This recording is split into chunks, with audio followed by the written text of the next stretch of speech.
இன்னைக்கு நாம வா வாதியார் படத்தோட ரிவ்யூ தான் பார்க்க போறோம். ஆஃப்டர் எ லாங் டைம் வந்து நலன் குமாரசாமி அவர்கள் கிட்ட இருந்து ஒரு படம் வந்திருக்கு. ஆக்சுவலி நலன் குமாரசாமி தமிழ் சினிமாவுல ஒரு முக்கியமான ஒரு இயக்குனர். ஏன்னா அவருடைய படங்கள் எல்லாமே ஒரு டிஃப்ரெண்ட் வே ஆஃப் அப்ரோச் இருக்கும். ஸோ அந்த வகையில இந்த படமானதும் ஒரு டிஃப்ரெண்டான அட்டெம்ப்ட் கூட சொல்லலாம். ஸோ இந்த படம் எந்த மாதிரியா ஒர்க் அவுட் ஆகியிருக்கு இல்லன்றத நம்ம டீட்டெயிலா ரிவ்யூல பார்க்க போறோம். ஸோ ரிவ்யூக்கு போறதுக்கு முன்னாடி ரிவ்யூ ஆனது பிடிச்சிருந்தா மறக்காம லைக் பண்ணுங்க, கமெண்ட் பண்ணுங்க, ஷேர் பண்ணுங்க. சேனலை சப்ஸ்கிரைப் பண்ண மறந்துடாதீங்க. ஸோ வாங்க நம்ம ரிவ்யூக்கு போகலாம். வா வாத்தியார் இந்த படத்தினுடைய கதை என்ன அப்படின்னு பாத்தீங்கன்னா, ராஜ்கிரண் அவர்கள் ஒரு பயங்கரமான தலைவர். அதாவது வாத்தியாரோட ஃபேன் அவரு.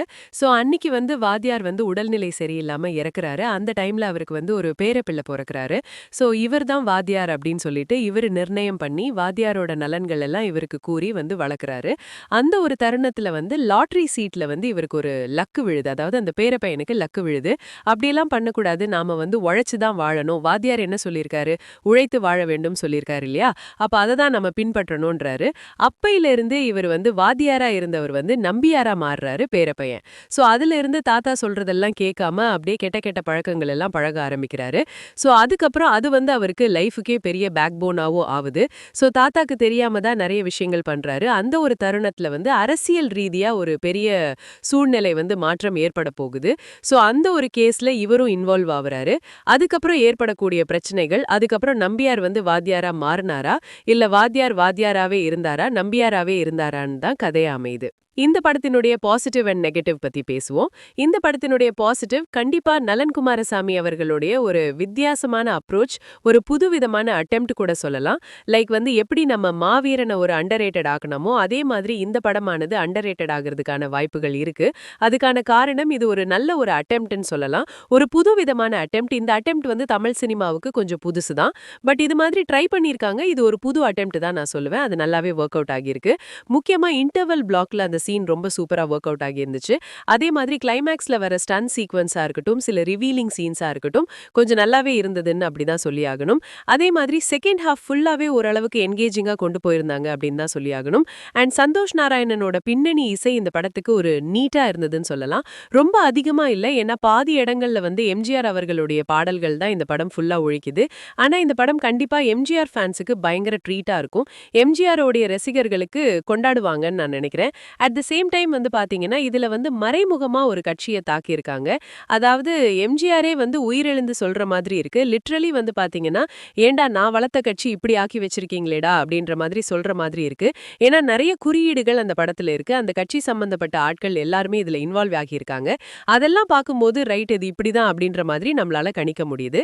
அண்ட் மோர் ஓவர் வந்து பாத்தீங்கன்னா, நடிக்கப்பட்ட கார்த்தியோட பெர்ஃபார்மன்ஸ் த்ரூ அவுட் படம் ஃபுல்லாவே நல்லாவே பண்ணியிருக்காரு. அவர் பொதுவாவே கார்த்திய பாத்தீங்கன்னா, புது புது ஐடியாலஜியும், புது புது படங்களையும் ட்ரை பண்ணுவாரு. அந்த வகையில இதுவும் அவருக்கு ஒரு புது அட்டெம்ப்ட் தான். சோ அந்த அட்டெம்ப்ட்ட நல்லாவே பண்ணியிருக்காரு. பெர்ஃபார்மன்ஸ் ரீதியா சூப்பராவே பண்ணியிருக்காரு அப்படின்னு தான் சொல்லி ஆகணும். அதுவும் ஃபர்ஸ்ட் ஹாஃப்ல ஆன பெர்ஃபார்மன்ஸா இருக்கட்டும், செகண்ட் ஹாஃப்ல ஒரு சின்ன டிரான்ஸ்ஃபர்மேஷன் காட்டுவாங்க. அந்த டிரான்ஸ்ஃபர்மேஷன காட்டக்கூடிய அந்த பெர்ஃபார்மன்ஸா இருக்கட்டும், ரொம்பவே நல்லா எழுதப்பட்டிருக்கு அப்படின்னு தான் சொல்லி ஆகணும். அதே மாதிரி படத்துல சொல்லப்பட்ட சில விஷயங்கள், அரசியல் ரீதியான விஷயங்களா இருக்கட்டும், கருத்து ரீதியான விஷயங்களா இருக்கட்டும், நீட்டா பிரசன்ட் பண்ணியிருக்காங்க அப்படின்னு தான் சொல்லி ஆகணும். இது ஒரு புது அட்டெம்ப்ட். ஆனா இந்த படத்துல ப்ராப்ளம் என்ன அப்படின்னு கேட்டீங்கன்னா, இந்த படத்தினுடைய ஃபர்ஸ்ட் ஹாஃப புரிஞ்சிக்கிறதுக்கே ரொம்ப நேரம் ஆகுது. ரொம்ப கன்ஃபியூஸ் பண்றாங்க அப்படின்னு நினைக்கிறேன். ஏன்னா அந்த அரசியல் சூழ்நிலை நான் சொல்வேன் தெரியுமா? அந்த அரசியல் சூழல்ல வந்து ஒரு ஹேக்கர்லாம் வந்து ஹேக் பண்றாங்க அப்படின்னு காட்டப்படுது.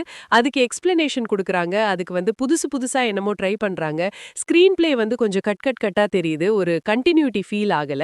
அட் த சேம் டைம் வந்து நம்மள ரொம்ப கன்ஃபியூஸ் பண்ணிடுறாங்க. சரி அதாவது ஒரு சீன நம்ம அண்டர்ஸ்டாண்ட் பண்றதுக்குள்ள அடுத்த சீன் அடுத்தடுத்து வர்றதுனால, நம்மளுக்கு வந்து படத்தினுடைய அந்த யூகத்துக்குள்ள போக முடியல. அதே மாதிரி திடீர்னு வேற ஒரு ஜர்னர் சீன்ஸ் வந்து ஜம்ப் அடிக்குது. ஐயோ! அப்படின்ற மாதிரி இவங்க வந்து வராங்க. கீர்த்தி ஷெட்டி வர சீன்ஸ்ல வந்து காட்டுறாங்க. திடீர்னு அவங்களுக்கு ஒரு பாட்டு போறாங்க. இந்த படத்தினுடைய ஸ்பீட் பிரேக்கே இந்த பாட்டு கூடன்னு சொல்லலாம். அண்ட் இதுல நடிக்கப்பட்ட மத்த நடிகர்களோட கேரக்டரிஸ்டிக்ஸ் பெருசா எழுதப்படலன்ற மாதிரி இருக்கு. அதாவது ஆனந்த் பாபு வராரு. அப்புறம் வந்து ராஜ்கிரண் கேரக்டருக்கு நல்லா எழுதப்பட்டிருக்கு. ஓகே. மத்தபடி மத்த கேரக்டர்ஸ் எதுவுமே பெருசா வெகுவா இல்ல. இதுக்கு வில்லன் அப்படின்ற கேரக்டர்லாம் யாரும் கிடையாது. பட் அதுக்கு ஸ்ட்ராங்கான ஸ்க்ரீன் பிளேவோ ஸ்ட்ராங்கான வில்லன்ஸோ இந்த படத்துல அமையலையோன்ற மாதிரி தோணுது. படத்தை வந்து நல்லா இருக்குன்னு சொல்லலாமா நல்லா இல்லைன்னு சொல்லலாமா அப்படின்ற மாதிரி நம்மளுக்குள்ளேயே நம்ம மைண்ட் வாய்ஸ்ல பேசிக்கிற மாதிரி இந்த படமானது அமைஞ்சிருக்கு. ஏன்னா எனக்கு வந்து படத்தை நல்லா இல்லைன்னு சொல்ல முடியல, நல்லா இருக்குன்னு சொல்ல முடியல அப்படின்ற மாதிரி தாட் தான் வருது. ஏன்னா ஃபர்ஸ்ட் ஹாஃப் இன்னும் கொஞ்சம் கிளாரிட்டியா இன்னும் கொஞ்சம் சுவாரஸ்யப்படுத்தி இருக்கலாமோ அப்படின்னு தோணுது. ஏன்னா நலன் குமாரசாமியே வந்து பேட்டியில பேசும்போது சொல்லியிருப்பாரு, இது வந்து நலன் குமாரசாமி ரசிகர்கள்னு ஒருத்தவங்க இருப்பாங்கல்ல, அவங்களுக்கான படமா இருக்கிறது கொஞ்சம் இதுதான். ஆனா டிசப்பாயிண்ட் பண்ண மாட்டேன் அப்படின்னு சொன்னாரு. எனக்கு அந்த ஃபீல் தான் இருந்தது. அவர் சொன்னது கரெக்ட் தானோன்ற மாதிரி. ஏன்னா நலன் குமாரசாமி பேட்டர்ன்ல இருந்து அதாவது அவரே கன்ஃபியூஸ் ஆகி இந்த படத்தை ரிட்டர்ன் பண்ணாரோ அப்படின்ற மாதிரி தோணுது. 10-15 தடவை அடிச்சு எழுதின மாதிரி இருக்குதா இந்த பேப்பர் இருக்கிற மாதிரி தான் ஃபீல் ஆகுது. ஏன்னா ஃபர்ஸ்ட் ஹாஃப் இன்னும் கொஞ்சம் கிளாரிட்டியா கொண்டு வந்திருக்கலாம். நம்மள கன்ஃபியூஸ் பண்ணாம கொண்டு வந்திருக்கலாம். செகண்ட் ஹாஃப் சரி பாத்தீங்கன்னா அதோட போக்கு அதுதான். இந்த படத்தோட போக்கு அப்படிதான் இருக்கும். அது அப்படிதான் முடிவடையும்ன்றது நம்மளால யூகிக்க முடியுது. அதனால அந்த செகண்ட் ஹாஃபும் கூட சரி பெருசா சுவாரஸ்யமா இல்ல. செகண்ட் ஹாஃப்ல ஒரு சில சீன்ஸ் இருக்கு. அதாவது வாத்தியாரும் கார்த்தியும் பேசிக்கிற மாதிரி ஒரு சில சீன்ஸ் வரும். அட் த சேம் டைம் வந்து பாத்தீங்கன்னா அவங்களோட டிரான்ஸ்ஃபர்மேஷன் சீன்ஸ் வரும். சின்ன சின்ன ஜோக்ஸ் ஓகே. மத்தபடி ஏதோ அதாவது படத்துல வந்து காமெடியும் பெருசா ஒர்க் அவுட் ஆகல. அதே மாதிரி ஸ்கிரீன் பிளே வடிவுல இன்னும் கொஞ்சம் சுவாரஸ்யப்படுத்தி இருக்கலாமோ அப்படின்ற மாதிரி கேள்வி கேட்க தோணுது. எல்லா வகையிலயும் வந்து படத்துல ஏதோ ஒண்ணு பண்ணிருக்கலாம் அதாவது பண்ணிருக்கலாம்னு மட்டும்தான் கேட்க தோணுதே தவிர்த்து எதுவுமே கரெக்டா பண்ணலன்ற மாதிரி தான் இருக்கு. கொஞ்சம் படத்தை வந்து 10 தடவை அடிச்சவங்க 11வது தடவை இன்னும் கொஞ்சம் அடிச்சு நல்லா எழுதியிருக்கலாம்ன்ற மாதிரி எனக்கு கேட்க தோணுது. பட் இது ஒரு நல்ல ஒரு எக்ஸ்பெரிமெண்டல். அந்த எக்ஸ்பெரிமெண்டல் ஒர்க் அவுட் ஆகுறது ஆடியன்ஸை பொறுத்து தான் இருக்கு. எனக்கு இந்த படமானது மொத்தத்துல எப்படி அப்படின்னு கேட்டீங்கன்னா எனக்கு இந்த படமானது ஒரு ஓகே ரகம், அதாவது ஒரு அபோவ் த ஆவரேஜ் அப்படின்னு கூட சொல்லலாம். ஏன்னா நான் ரொம்ப எக்ஸ்பெக்ட் பண்ணனான்னு தெரியல. மேபி நலன் குமாரசாமி கிட்ட இருந்து நல்லா எக்ஸ்பெக்ட் பண்ணனான்னு தெரியல. எனக்கு அந்த அளவுக்கு பெருசா அந்த படமானது ஒர்க் அவுட் ஆகல. பட் ஒரு தடவை பார்க்கலாம் அவ்வளவுதான்.